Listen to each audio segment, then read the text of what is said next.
Hi. Welcome. Alright. I think this is unnatural because we're not talking to each other. We're looking at a screen. I think people want to see our faces. Maybe not yours. Okay, this is going well. Alright. We can edit some of this out, right? So this is, Final Cut Pro. yeah. Hi. Hi, What are we calling ourselves? Renee. Oh, hi, Renee. Hi, Scott. We're doing well.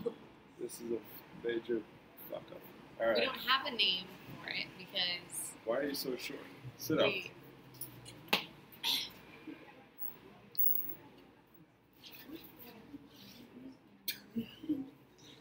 We don't have a Okay. name because this is unplanned, this is unscripted, this is unthought out, clearly. We don't know what the hell we're doing. We don't. And, yeah, I guess we'll start by introducing ourselves. I'm Scott. That's Renee. I'm Renee. We're brother and sister. And we had this idea to... What was our idea? We had this idea to... sorry, I've been sick for the last couple of days. This is just me being real. My mind's a little messed up.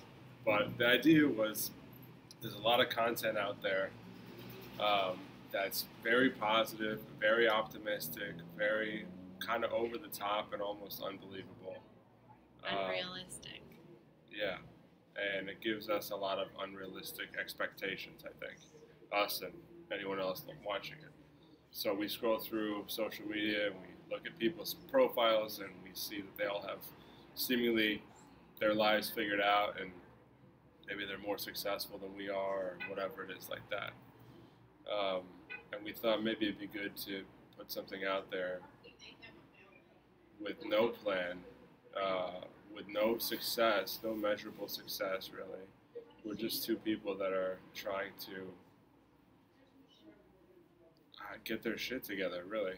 We have a lot of ideas, we dream up a lot of things, and we end up not really following through on any of them. And we kind of wanted to start this so that we could make a video journal of like our progress to success, whatever success may be. At least that's what I think. About you. Yeah, what I want to do is basically show people that everyone goes through struggles, everyone fails. I've failed a lot of times and I still fail every day. And I don't think that we get to see that. I don't think we get to hear that on podcasts. I think we hear, wake up and write the things that you're grateful for and say all these things to yourself in the mirror every day, which is great. They're great tips, but what we don't get to hear normally are the struggles that people go through. And so I want to use this as like an outlet for myself, but also for other people, because I think that other people can use this. I think there are people out there, whoever's listening, that can use this to their advantage and see that you're not alone and everybody goes through struggles and failures. And clearly. And but that's what helps you get by. I think that we see all these multi-millionaires, billionaires, and we think it's kind of unrealistic, so we start looking at ourselves and getting down on ourselves that we aren't them, and that the self-talk that we're doing is not maybe working every day. So we're just here to be real and to show you that you're not alone and your failures will get you to your successes. Hopefully. We'll see. Yeah, so the great thing about this is that we don't really know where we're going with it. We both, I think, have our own ideas of what success looks like, and those are kind of changing every day, I think, for both of us. We're not really sure what success means. We know maybe how it looks online or on TV or wherever, but we don't really know what it means for us. And so part of being successful is probably knowing what goals you're trying to actually attain and working your way towards them. I think a reality is that people fail a lot more than they succeed. And there's sometimes dozens or countless failures on the way to any kind of even reasonable success. So we're not two people that have our stuff figured out. We're definitely not. We don't have our stuff figured out at all. But we're hoping that we can kind of document what we're sure to be a bunch of failures over the next however many videos and whatever we try to do. Now, of course, we got to lay out some actual goals so that we know when we failed, because we don't really know. We don't even have our goals set up necessarily.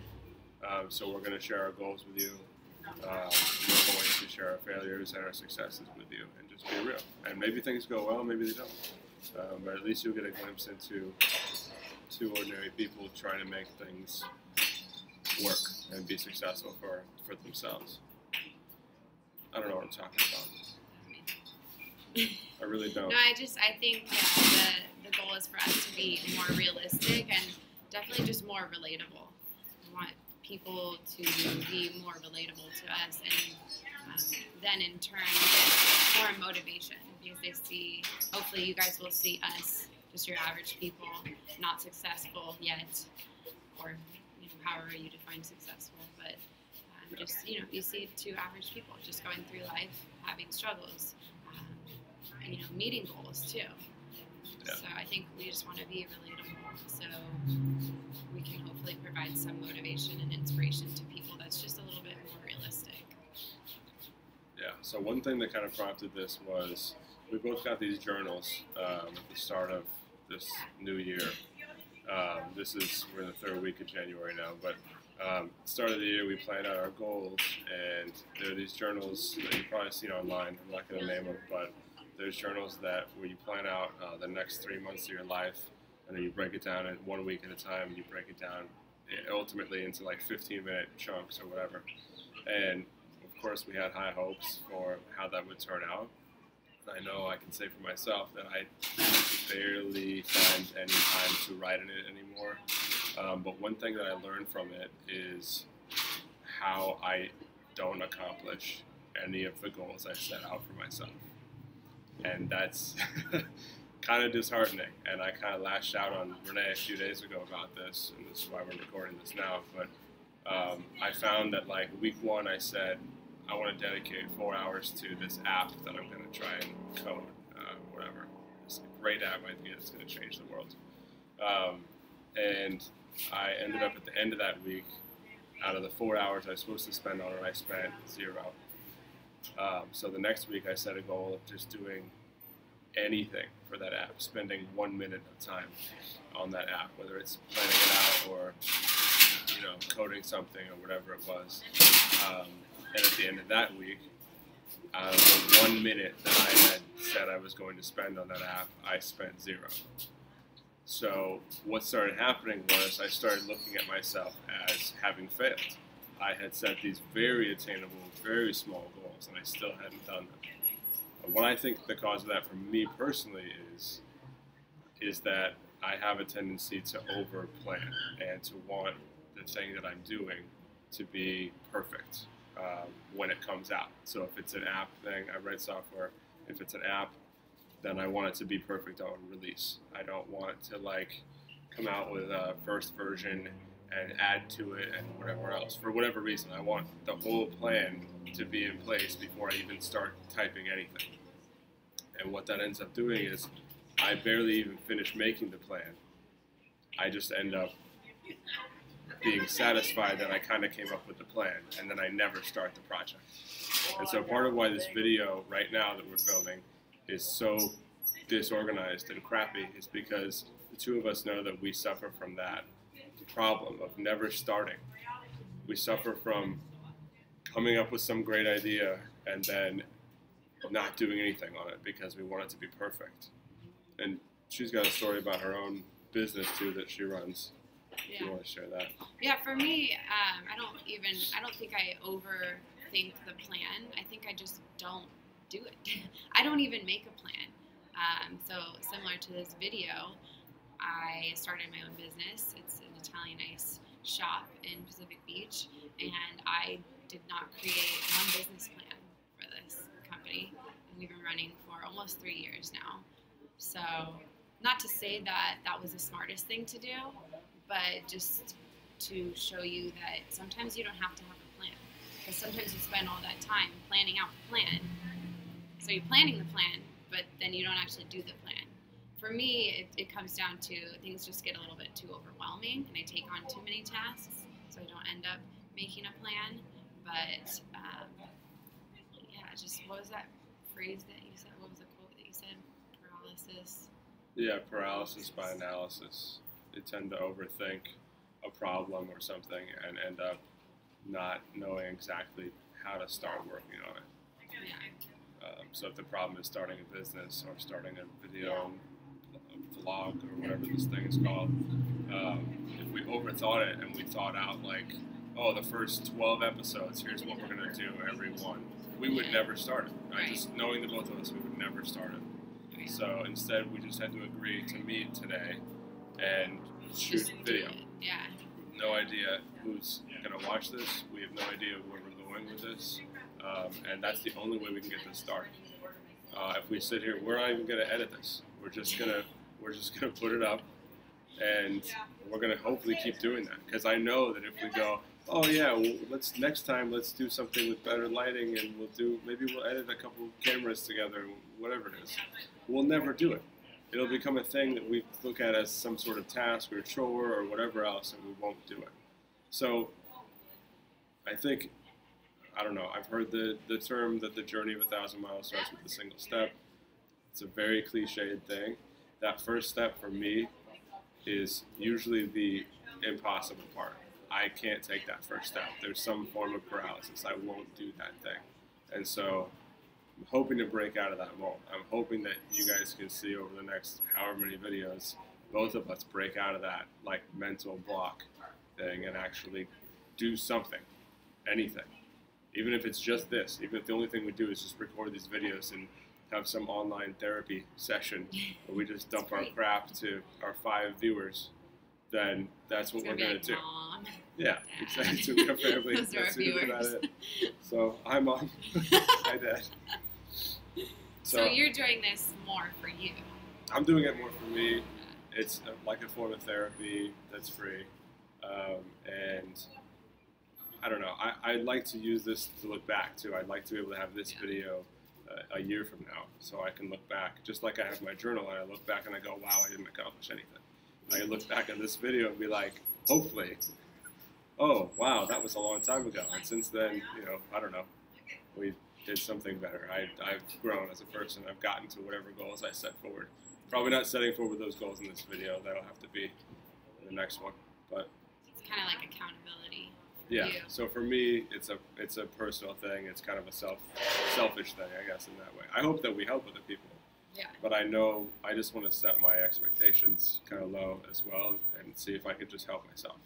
And if it helps other people, that's going to be great. I think you have a different kind of I think mine's more to help other people throughout this, because I think I wished in, different aspects of my life that I had things like this that were more relatable.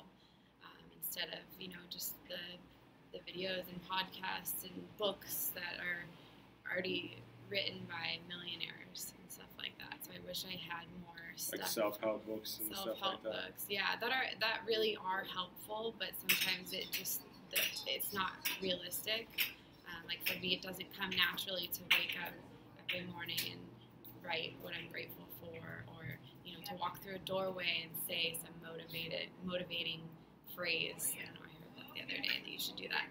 It just doesn't come that naturally to me right now. So I'm doing this really for other people, because I think having gone through opening a business and being in business for a few years, I've definitely learned a lot. And I think there's a lot of stuff that I can teach people. That's not to say that I am successful by any means, but I've definitely learned a lot. So I think I do have a lot that I can share with other people. And in turn, it will help myself. It will hold myself accountable, and I can be able to set more goals and for my own self. But definitely want to help other people and just show something that's relatable, realistic. Yeah, it's good. Yeah, I guess we have similar goals in this, I think. Yeah. Yeah, I think I get real sick of a lot of that fluffy motivational crap. I really do. Those quotes that are online everywhere. Today's a new day, and go whatever, live your life to the fullest, and then people posting pictures of their legs on a white sandy beach with clear blue water or wherever. All those things. I don't think people are going to stop doing those, but all those things kind of give you like, I'm not crying, by the way. I just have a sinus thing. I'm not getting that emotional over this. Don't embarrass me. I think all of those things just serve to kind of alienate us from each other instead of bringing us together. When I see photos of people on vacation or, with their kids and how happy they are and all sorts of stuff, that's fine, and I'm sure they are happy sometimes. But people aren't posting the ugly stuff. People aren't posting their failures, except for every now and then someone will post this big long post that says like, I'm getting off Facebook for a while, and I'll be okay, but I just need a break for everything. Everything's really falling apart for me. I'll be back in like 6 months. Don't worry about me though. I'm fine. We shouldn't have to do that. We should be able to be more real with each other. Facebook shouldn't just be a whole list of successes. It's like a trophy case or something like that. That doesn't help. If I went over to someone's house and they just showed me their trophy case and their family photo albums of their vacations, I would eventually get tired of going over to their house all the time. So instead, I invite them into my house or into my pocket with this thing, so that they can show me how great their lives are all the time. If that was a real friend in real life, I would never go over to their house. I would never talk to that person because they would be so obnoxious. I wouldn't want to hear all their great successes. Or I'd feel compelled to compete with them somehow. I'd feel less than them. I'd feel less successful, or whatever it is. Anyway, I'm rambling, but yeah, I think it just makes you subconsciously feel like you're not good enough, and you subconsciously compare yourself to them. There's always going to be people out there that are doing better than you, and there's always going to be people out there that are doing worse than you, whatever that is. But so that's where you can't compare, and so I think if we just make stuff that's real, more relatable, then I think people will be more confident with themselves. And yeah, you'll still be scrolling on Instagram or whatever, comparing yourself, but at least maybe you'll be more self-aware and know that just because they're on a vacation doesn't mean they're doing better than you or more successful or happier, but that they're just on vacation and you're not. Maybe one day you will be. So let's talk about topics for the next videos, stuff that we might be talking about coming up. I think we definitely need to set out some goals, put some stuff out there so that we can look back and see, what we did or didn't do on the way to those goals, how we succeeded or how we failed. So we definitely need to put some of that out there. What else are we going to talk about coming up? A lot, probably about, not a lot, but some stuff about social media and making comparisons, and for me, I'd like to talk probably a little bit about depression, going through mental struggles. Yeah, definitely. Yeah, we just had a conversation with our dad the other night about the social media stuff and his response to us talking about the jealousy, social media jealousy type stuff was just don't use social media.